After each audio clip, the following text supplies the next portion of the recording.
Hi there, thanks so much for purchasing and downloading Grow Digital Virtual Event Series.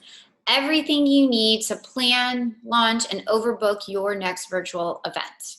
My name is Christina Curry. I am the founder and CEO of Sprout Creative.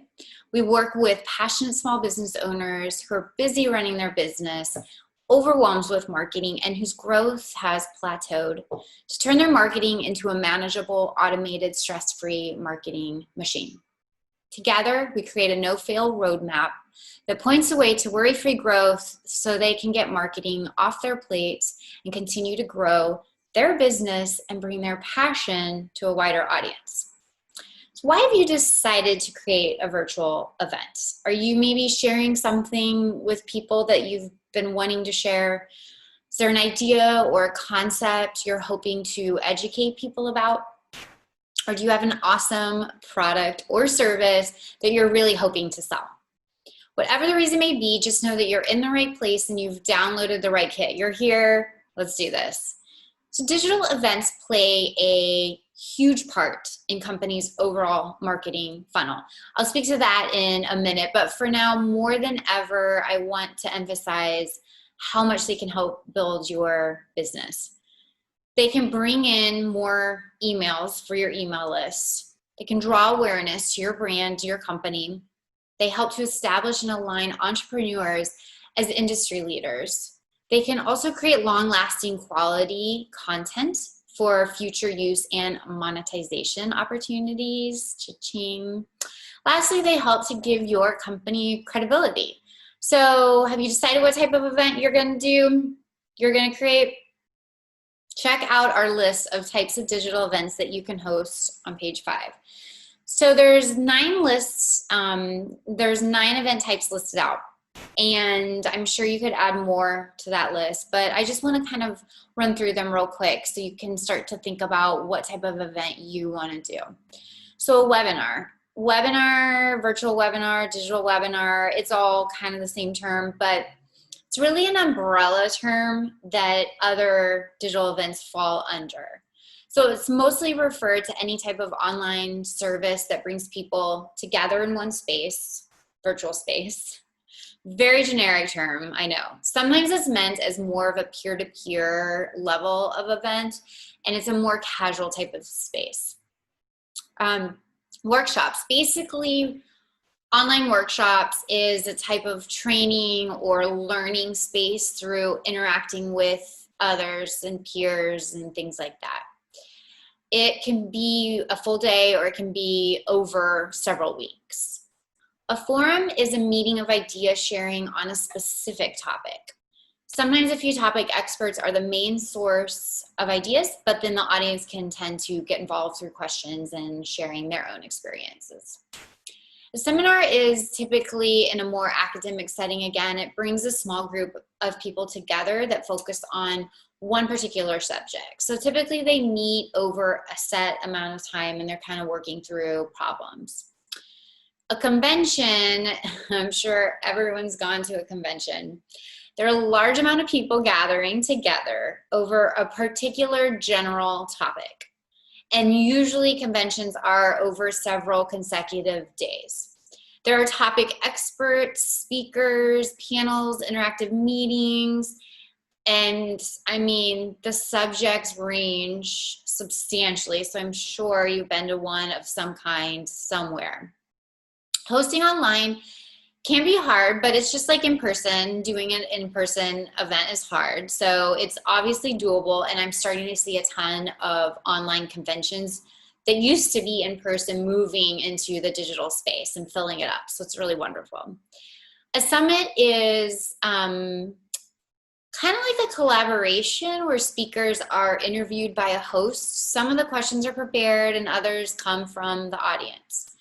A roundtable is, again, this falls into a more academic setting, sometimes political. It's a small group of people gathering and discussing and debating a certain topic. So each person has an opportunity to speak, and it's literally, they're all sitting at a round table and they're all able to take turns and discuss and work through and debate.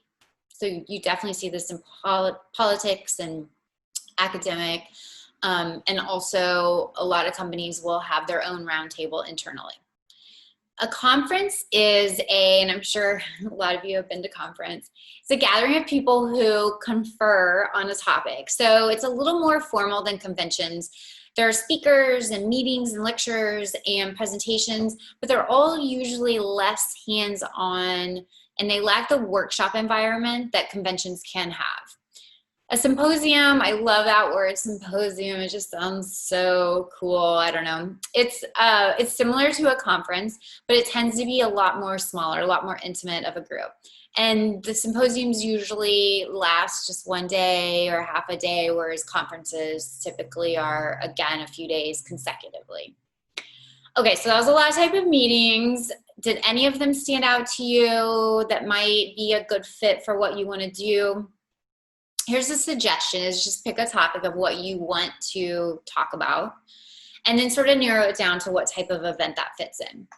And the topics are endless. This is the fun part. So check out page 6 for pointers on picking the right kind of topic. And then page 7 has a few industry specific examples. This is so fun brainstorming on what you want to share with the world. So have fun with it. Be super creative. The more creative of an event, the more likely it is people are gonna go to it and attend and remember and talk about it, and it'll stick in their brain. So page 8 touches on understanding your customer's journey. And we begin with a marketing funnel, which maps the route from a customer's initial stage of discovering your brand, your company, all the way down to when they actually buy something from you. There's the top that is sort of the awareness. And the goal here is to capture the widest amount of people that you can through ebooks, digital advertising, infographics, social media. You can read about a whole bunch of ideas on page 9. So this is a real wide top of the funnel, a whole bunch of people, big audience. And really what you're trying to do is you just want people to know about who your company is and who you are and how you can help them. And then as you move down into the funnel, you hit the interest and engagement section. So you know that you have someone's attention now once they're getting here, and you want to educate them more on what you can do for them. This audience starts to dwindle, it starts to shrink, but that's okay because the quality of people and potential customers that are going to buy something from you grows. So it's more about quality than quantity. In this funnel section, this interest and engagement, they now know of you, they have that awareness. And now you can do webinars and virtual events and case studies, and you can read on page 10 more ideas. And did you notice I said virtual events? Wink, wink. This is where they sort of land, and they can go up into the awareness too, but they tend to kind of hover in the interest and engagement section. Moving down the funnel, we come to consideration. So it's time to really lock in those customers that know of you, are interested, and now we want to turn them into serious purchasing people. So here in this part of the funnel, the consideration, they're really thinking, I might want to hire this company. So you can have demonstrations, you can do live trials, or have a membership, which is a low entry, low barrier to entry, and start building that relationship. And then lastly, action is the final step, and where you turn those prospects into customers. So this marketing funnel really works as one unified whole. So every section needs to be attended to and nurtured, and to funnel those customers down into buying customers, ones that are going to give you their money. So a virtual event is just a piece of this funnel. It's an important one. It really, truly is an important one. And it's one that you can extend off and earn a little bit of side money on. But it is, again, just a piece of that funnel. So make sure you consider, as you build your overall marketing plan, all the different layers to this funnel. And I say all this not to overwhelm or confuse you, but I want you to increase your revenue, grow your company, be profitable, and the more knowledge that we can all capture and soak up, the better. So I'll be producing more of these kits to fill out that funnel, each section. It's just all too much to even try and put into one little kit. So don't hesitate to book a call with me. Free 30-minute chat. We can talk about your funnel or other marketing stuff.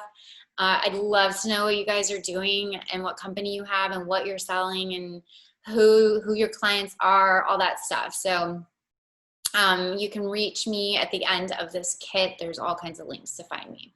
So now, onto this dang kit already, Christina. Sheesh. Okay. In this kit, you are going to find a communications calendar.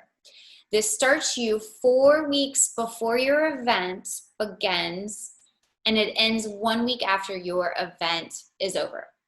It's color-coded depending on what task you get done each day, like sending an email or posting a social media post.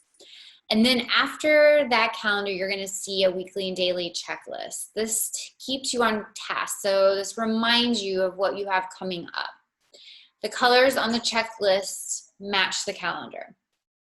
Included within this kit are going to be templates and ideas of what content to write for an email blast, for instance, or social media post.